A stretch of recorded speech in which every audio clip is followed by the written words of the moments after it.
they're used to communicating.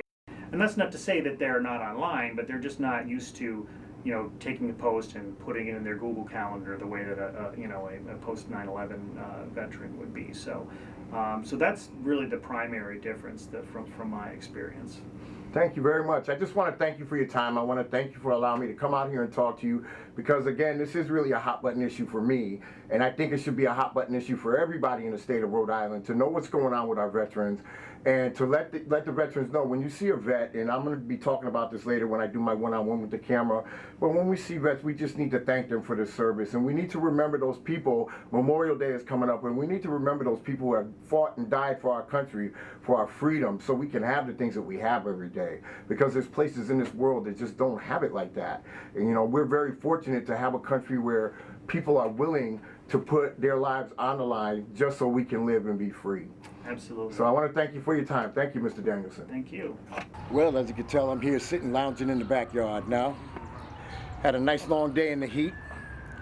I really enjoyed that interview with Mr. Danielson. Got a lot of information. A couple of the things that we didn't talk about were the veterans with undiagnosed mental health challenges. He wanted me to mention that, there's a lot of gentlemen out there that just refuse medical treatment, mental health treatment, because either they're too far gone or they just don't want to be put under the stigma of having mental health issues.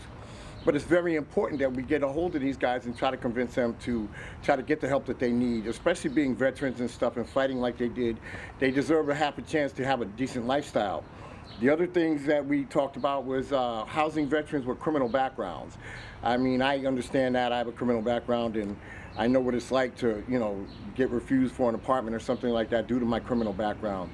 I think that it's important for us to be able to have housing and established housing for people who do have criminal backgrounds, especially our veterans. They need a place to go, and they need things for their lives, certain things for their lives, and getting housing is the beginning, it's the catalyst.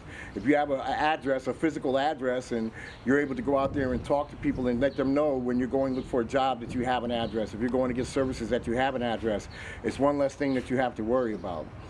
The other important things that I think we need to really worry about are the hotline. That is 877-424-3838. If you have any questions, if you want to make donations, if you want to donate your time, if you want to donate your services, if you want to donate some foods or some toiletries or something like that, you want to call 877-424-3838. And that's the Veterans Hotline to be able to help these gentlemen out, Veterans Aid. And, just try to give you support. And when you see a veteran, let him know that you appreciate the service that he's given us. Because again, if it wasn't for these guys, we wouldn't have a free country.